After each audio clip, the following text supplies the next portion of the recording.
Gimana caranya nih biar kita bisa jadi wanita yang mulia? Saya kasih tahu. Inget-ingetin nih rukun wanita mulia. 1, kamu kalau kepengen jadi wanita yang mulia, niat kamu harus bagus. Niat kamu harus benar. Niat apanya Ustazah? Niat hidupnya. Harus dibenerin dari niatnya. Kenapa gitu? Karena katanya Imamul Haddad, man soluhat niyatuhu soluhat a'maluhu la mahala. Siapa yang niatnya bagus, pasti perbuatannya bagus. Wa man sa'at niyatuhu sa'at a'maluhu la mahala. Siapa yang niatnya jelek, perbuatannya juga bakalan jelek. Mau atau gak mau, walaupun kelihatannya bagus. Orang kalau niatnya jelek, perbuatannya jelek, Bu, Dek, Kak. Tapi kalau niatnya bagus, kata Nabi Muhammad sallallahu alaihi wasallam, innamal a'malu binniyat wa innamal likulli imri'in. Setiap perbuatan sesuai dengan niatnya, setiap orang hanya akan diberi sesuai dengan niatnya. Saya ceritain, salah satu di antara perempuan mulia itu namanya Sayyidah Hanna.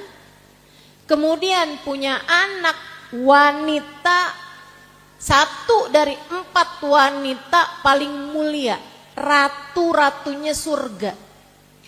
Namanya Sayyidah Maryam. Hanna waladat Maryam. Sayyidah Hanna melahirkan Sayyidah Maryam. Kok bisa Sayyidah Maryam jadi perempuan segitu mulianya sampai namanya Allah abadikan di dalam Al-Quran sebagai nama surat? Bu, di Quran gak ada loh surat Khadijah,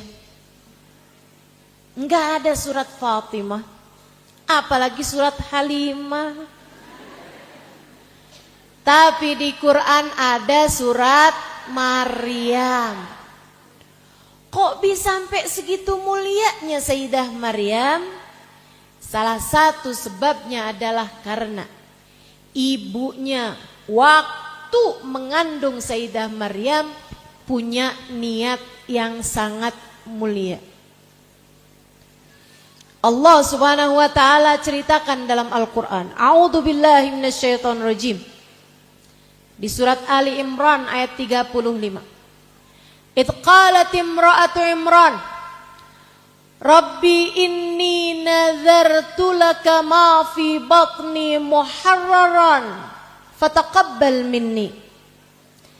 Katanya Sayyidah Maryam, ya Allah, saya sekarang hamil. Saya niatkan kandungan dalam rahim saya ini, janin dalam rahim saya ini, ya Allah, saya niatkan persembahan saya untukmu. Terimalah ia ya Allah. Niatnya bagus dari awal. Dia gak bilang, ya Allah saya hamil nih, alhamdulillah, mudah-mudahan anaknya nanti bisa ngurusin saya. Ada banyak orang tua kalau punya anak berharap nanti anak-anak saya bisa ngurusin saya. Kok kamu yakin umur kamu itu panjang sampai anak-anakmu ngurusin kamu di masa tua? Lagian, Bu, Kak, anak-anak itu lahir bukan buat ngurusin orang tuanya. Anak-anak lahir sama halnya dengan dirimu juga, wa ma khalaqtul jinna wal insa illa liya'budun. Yang menciptakan mengatakan, aku ciptakan jin dan manusia hanya untuk beribadah kepadaku. Anakmu diciptakan oleh Allah, bukan buat kamu, tapi buat Allah. Segitunya kamu ngambil hak kamu terlalu besar untuk minta diurusin sama anak-anakmu. Lagian Bu, nggak kapan kita ini dari sejak bahkan berada dalam rahim ibu kita sudah ada yang ngurusin. Yang ngurusin kita namanya Allah Subhanahu wa taala jalla jalaluhu wa ta'ala azamatu. Qul a'udzu birabbin nas. Katakanlah wahai Muhammad, aku berlindung dengan Rabbin nas, pemelihara manusia. Rabb, murabbina, Allah Subhanahu wa taala jalla jalaluhu wa ta'ala azamatu. Jadi Sayyidah Hanna saat hamil Sayyidah Maryam punya niat, ya Allah, yang ada di dalam kandunganku ini persembahanku untukmu. Terimalah ia ya Allah. Niatnya bagus, makanya lahir jadi perempuan paling mulia, Sayyidah Maryam. Semuanya memang ada pada niat. Maka kamu niatlah hidupmu ini, niatkan untuk hal-hal baik.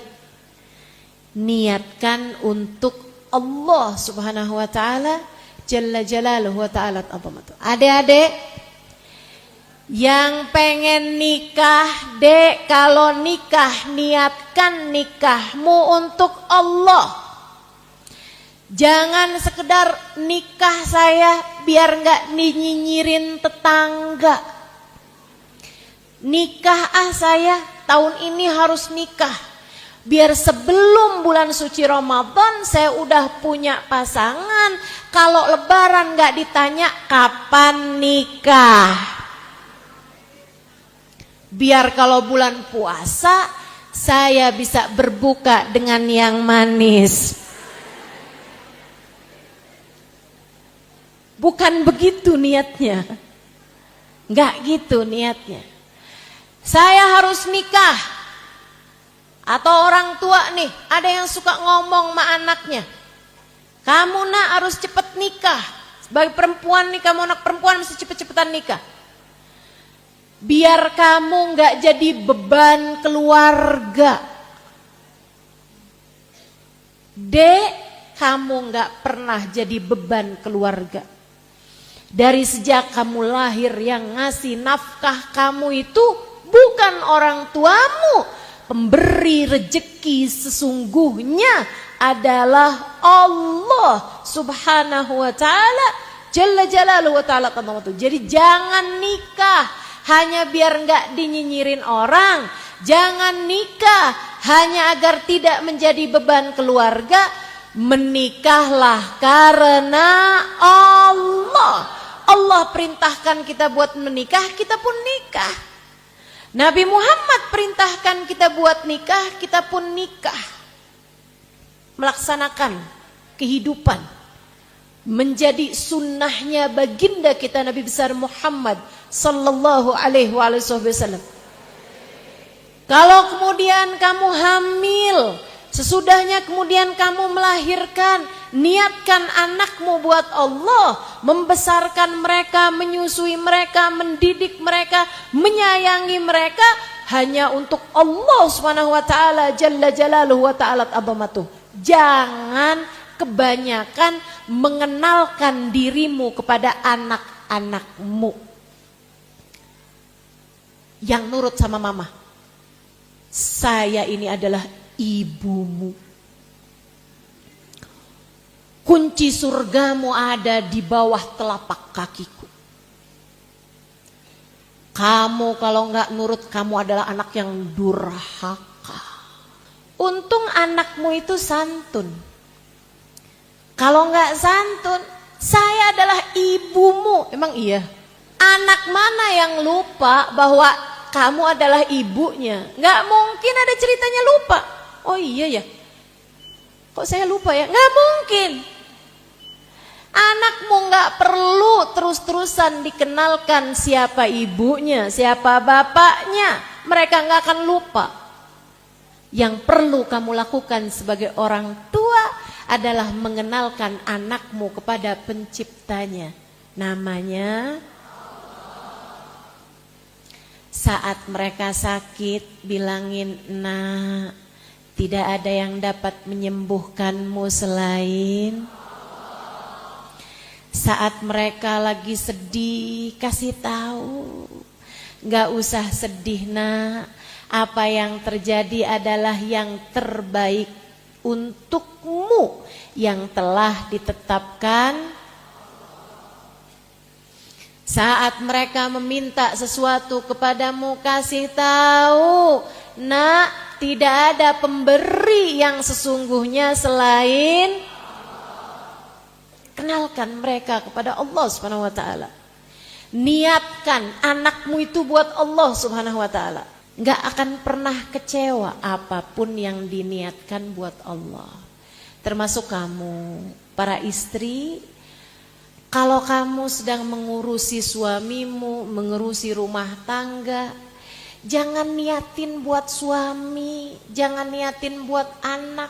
Apalagi niatnya, saya servis suami saya dengan servis yang bagus, biar dia tidak akan pernah berpaling ke lain hati.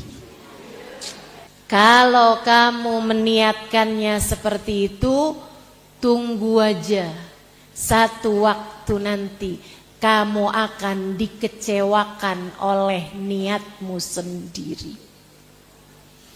Akhirnya kamu dapati hati suamimu berpaling. Kemudian kamu bilang, "Kurang apa saya sama kamu?" Betul? Ada yang begitu? Saya sih kalau dengar yang kayak begitu, saya mau bilang, syukurin. Lagian segala-gala yang dicari urusannya dunia mulu, kayak orang gak bakalan mati. Sering saya sampaikan di mana-mana majelis, apa yang tidak bakal kamu bawa mati, jangan bela, jangan kejar mati-matian. Biasa-biasa aja. Yang harus kamu kejar mati-matian, yang harus kamu lakukan dengan sungguh-sungguh adalah yang menjadi urusanmu dengan Allah Subhanahu wa ta'ala. Niatkan hidupmu